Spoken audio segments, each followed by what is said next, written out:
Hola amigos y amigas de Epicentro, nuevamente llegó la hora de leer sobre la realidad de un país que tiene muchos nexos con el Perú, que es México, y que vive varias realidades dolorosas.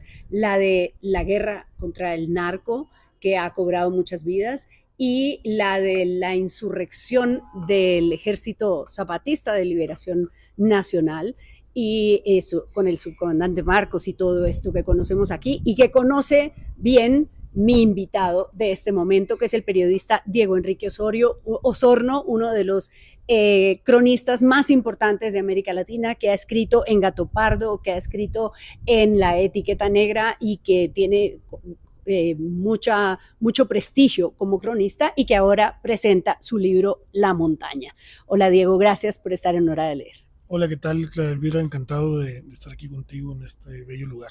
Bueno, La Montaña es, para quienes no lo han leído, es un libro que cuenta varias historias, pero básicamente dos, la de Zambada, el narco, y la de, fundamentalmente, la de una exploración, la de un viaje transatlántico que hacen los zapatistas al revés, la reconquista del viejo mundo, ¿no?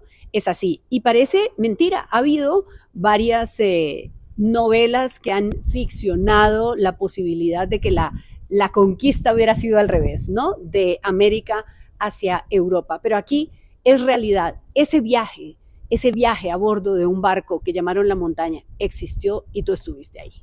Sí, sí, este es un libro que aborda dos de los acontecimientos más importantes que ha habido en la historia reciente de México, de los cuales creo que se ha trascendido un poco o han trascendido un poco a nivel internacional.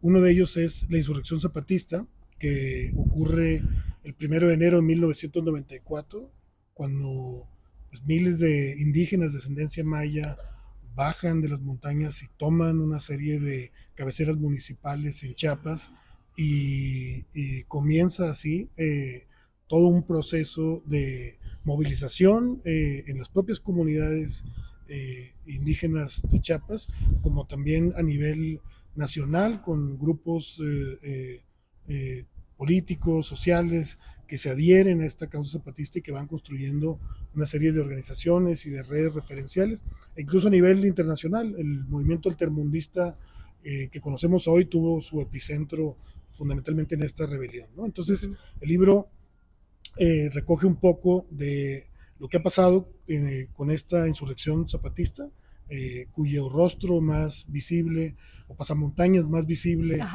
fue el del subcomandante Marcos, ¿no? Un líder que en su momento generó una serie de atención mediática y de discurso crítico muy, muy interesante.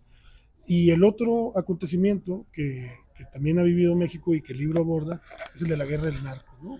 Nosotros, a partir de 2006, con la llegada de un presidente como Felipe Calderón, quien gana por medio punto porcentual en unas elecciones muy cuestionadas, en un país donde las elecciones eran muy fraudulentas, este presidente, para generar gobernabilidad, decide declarar una guerra al narcotráfico. Y la guerra que habría que cuestionar si fue una guerra realmente o no, a la luz de lo que hoy sabemos en cuanto al involucramiento de diversos altos funcionarios de ese gobierno con el cártel de Sinaloa y con otros grupos criminales.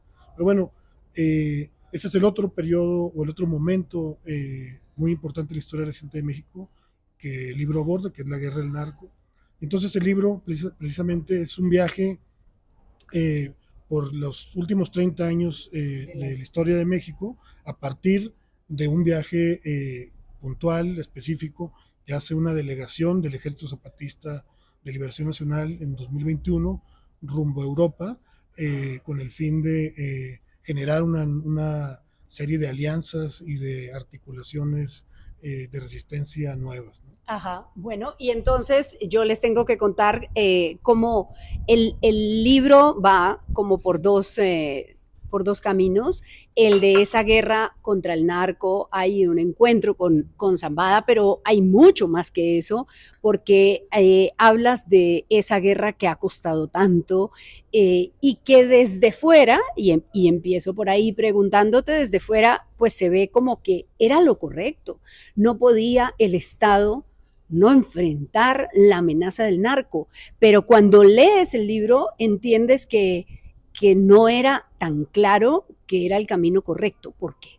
Sí, es una realidad que México, por su colindancia con Estados Unidos, pues forma parte, digamos, directa de todo un andamiaje de comercialización de drogas ilegales que ha existido hace mucho tiempo y que se agudiza o va mutando con nuevas drogas o nuevos productos en los últimos años, sin duda alguna. Pero lo que está muy claro, en realidad yo debo decir que eh, casi desde el momento en que estaba ocurriendo la guerra del narco, yo fui muy escéptico por lo que iba reporteando, junto con muchos otros periodistas, íbamos sintiendo que no era realmente una guerra para combatir un fenómeno criminal, sino que más bien era una guerra que tenía un origen político. El presidente Felipe Calderón había llegado al poder con un contexto de mucha efervescencia social, con muchas protestas en lugares muy importantes del país como Oaxaca. Había una rebelión también de el sindicato minero que tenía prácticamente huelgas en las principales plazas mineras del país. El candidato que había perdido la presidencia, que era Andrés Manuel López Obrador, posteriormente presidente, lo declaraba un presidente espurio y tenía una serie de actos de protesta en todos los eventos. O sea, era un presidente que tenía una crisis de gobernabilidad. Entonces, una gran fragilidad. Una gran fragilidad. Y para atender esta crisis de gobernabilidad, lo que él hizo fue sacar al ejército. Entonces, para poder sacar al ejército de manera encubierta y llevar de manera encubierta esta represión social y política, pues planteó el enemigo del narco. Un poco como en algún momento los gobiernos de Estados Unidos, sobre todo de George W. Bush, jugaron con el concepto de terrorismo, ¿no? Y que creo que aquí también juegan con ese en eso estamos, en eso estamos. Terruco, ¿no? Que es una palabra muy bonita que aprendí hace rato. No, bonita no. Bueno, es muy dura, es muy dura. Es una no palabra es bonita fonéticamente, claro. Y es terrible el uso político y criminalizante que se le ha dado. Pero bueno, allá digamos el equivalente es el tema del narco. Entonces, en ese sentido, el libro precisamente trata de ofrecer esas claves de manipulación política, no solo de un gobierno nacional, sino también, y esto es muy importante, también de los intereses geopolíticos de Estados Unidos, ¿no? Que le interesaba más administrar el conflicto y el caos que produce la confrontación de los grupos criminales que trafican drogas fuera de Estados Unidos que en su propio territorio, ¿no? Entonces el libro trata de hacer ese cuestionamiento a partir pues de una serie de entrevistas que yo tengo, a partir también de la memoria, ¿no? Del registro que me ha tocado tener como periodista en estos años en el país. Entonces ahora vamos a la montaña. Tú has cubierto la insurrección, como decías ahora, 1 de enero de 1994, ahí cuando se ven ese tipo de cosas es que uno dice, uy, cómo estoy de viejo, porque yo me acuerdo de la insurrección zapatista en Chiapas y tú has cubierto eso, has tenido varios encuentros que están contados en el libro, ¿no? Varias conversaciones con Marcos, con Galeano y cómo funciona el tema de la comandancia del pueblo. Y entonces ahí se desmitifica un poco este tema de, es un guerrillero, si es un guerrillero, es un terrorista, si se opone al sistema, pues debería estar proscrito, porque encuentras que detrás del pasamontañas que te habla a ti hay unas personas que piensan y que tienen mucho de razón. ¿Es así o no? Sí, efectivamente, digo, a mí no me tocó cubrir la insurrección del 1 de enero de 1994. Me hubiera encantado. 1994. Me hubiera encantado.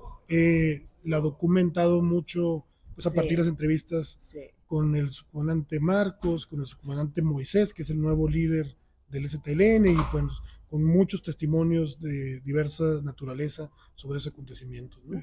No, yo lo digo porque yo ya era periodista en el 94 y recuerdo perfectamente cuando ocurrió la insurrección, el levantamiento en Chiapas. Sí, y era es muy interesante. Yo vivía en Monterrey, en el norte del país, y recuerdo pues que como, como urbano, ¿no? Como mestizo, o sea, la figura del subcomandante Marcos con ese discurso lírico, con ese sentido del humor, con esa capacidad, esa agudeza crítica, o sea, era muy fascinante, muy cautivante, eh, y me parecía además muy potente, ¿no? Muy magnético.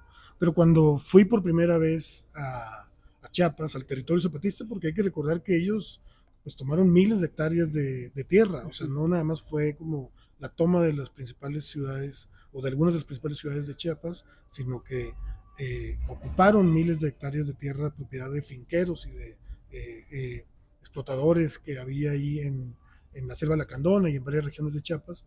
Entonces, en esos territorios, cuando yo llego y cuando veo lo que han construido como un modelo de gobierno aparte del que se vive en el resto del país, porque ellos declararon la autonomía de facto, o sea, ellos construyeron a partir de finales de 1994 y sobre todo de 2003 ya más estructurados, un sistema de gobierno propio. Y entonces, si la figura de Marcos me parecía muy cautivante, cuando veo eso y cuando veo lo que han construido ahí, lo que hay detrás de Marcos, lo que hay detrás de la ventana, digamos, y es la resistencia de estas comunidades y de estos pueblos originarios, pues me quedo todavía más comprometido con lo que veo ahí.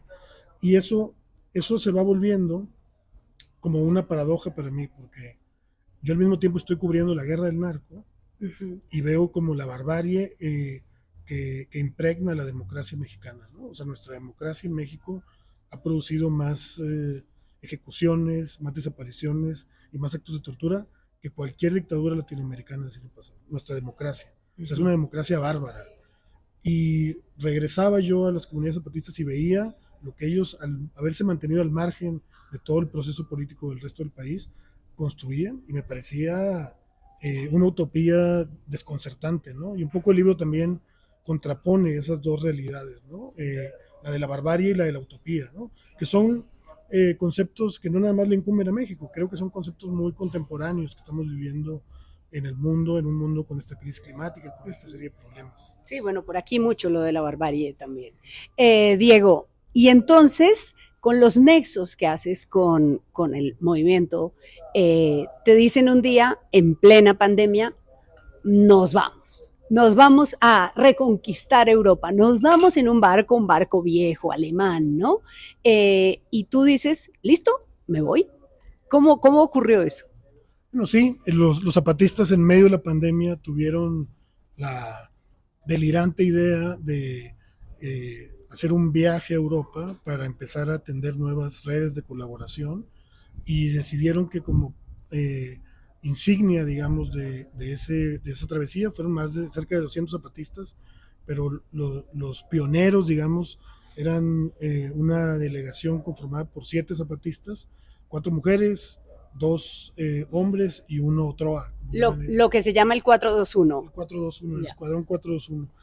Y, y decidieron que iban a irse en un velero, ¿no? En un viejo velero alemán, más viejo que el Titanic, y querían que hubiera un testigo externo, alguien de fuera a bordo para registrar un poco con la mirada propia esta travesía histórica, ¿no? Para los pueblos mayas, ¿no? Para los pueblos zapatistas, para los pueblos mayas, y no sé si incluso para los pueblos originarios del continente, ¿no? Me acuerdo que cuando me plantearon a mí la invitación, yo les dije, compas, pues yo sí, porque confío en ustedes y sé de lo que son capaces. Suena delirante, pero sí. Nada más que no sé nadar y no estoy en la mejor de las condiciones físicas. Me dijeron, mira, los compas que van a ir, algunos ni siquiera conocen el mar. Entonces, tranquilo que ellos tampoco saben. Entonces, pues sí, me subí al barco con ellos, estuvimos 52 días a bordo, salimos de Isla Mujeres, que es una isla que está cerca de Cancún, en Quintana Roo. Todo esto es pues, territorio maya, ¿no?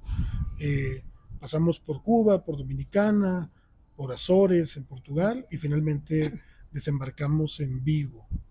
Después de 52 días, yo sentí que había estado en una montaña realmente, o sea, esos días y noches trabajando, porque había que trabajar en el barco, en contribuir en su navegación, ¿no? Y conviviendo con estos 7 zapatistas de perfiles muy distintos, de pueblos muy distintos también.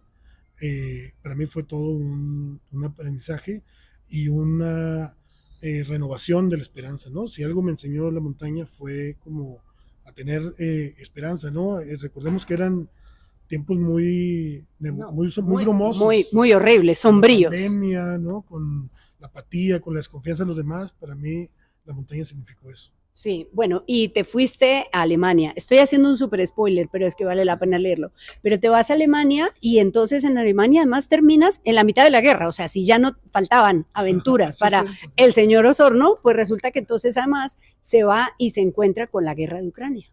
Sí, yo estoy justo en Berlín tratando de procesar pues esta experiencia, tratando de escribir el libro y de repente pues estalla una guerra pues a unos cuantos kilómetros de donde yo estaba, que es la invasión de Rusia a Ucrania, ¿no? Y la guerra que ha venido ocurriendo estos últimos años. Y entonces eso permite justo que en el libro también yo ensaye, ¿no? Muy modestamente, porque yo soy un periodista, ¿no? Yo no soy un ensayista, ¿no? Pero ensaye como pues esa crisis que estamos viviendo, ¿no? Esa crisis que está viviendo el sistema democrático. Digo, hace unos días acaba de volver a ganar la presidencia un racista declarado, ¿no? Un cretino de tiempo completo en una democracia que es en Latinoamérica por lo menos referencial, ¿no? Es evidente que estamos en Occidente viviendo una crisis de la democracia, por lo menos. Hay quienes hablan de una crisis civilizatoria. Yo no sé si llegamos allá, pero para allá nos encaminamos viendo lo que está pasando con nuestras democracias en Estados Unidos, en Brasil, en Perú, en México, en toda la región, por lo menos. Hay película de la montaña que pueden ver en Netflix, ¿no? Sí, hay una bitácora, digamos, cinematográfica de ese viaje, esos 52 días a bordo de esta delegación, donde tratamos de hacer como la documentación del viaje. Se llama La Montaña. El libro se llama En la Montaña, que es publicado por Anagrama, y la película se llama La Montaña. La película está en Netflix, disponible para todo Latinoamérica. Muy bien, pues cuando te escucho pienso, yo siempre he pensado que no podría ser otra cosa que periodista, que no sabría hacer nada más y que además esto me encanta y te escucho y me da la impresión de que te pasa lo mismo, ¿no? O que tú podrías ser otra cosa que no fuera periodista con las historias y las experiencias vitales que has tenido. No, pese a todo, periodista, ¿no? Estamos en un momento, pues tú lo sabes bien, de una crisis estructural del periodismo.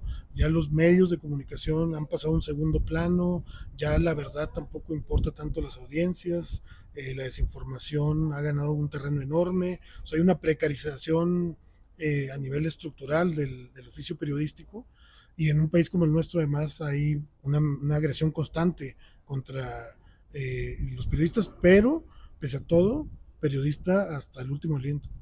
Muy bien. Pues vale mucho la pena la montaña para entender lo que pasa en México y para mirarnos un poco también en ese espejo. Gracias, Diego, por esta entrevista con Hora de Leer en Epicentro. Muchas gracias a ti, Clara. Y usted recuerde que no lo encuentre el diluvio sin un libro debajo del brazo. Hasta pronto.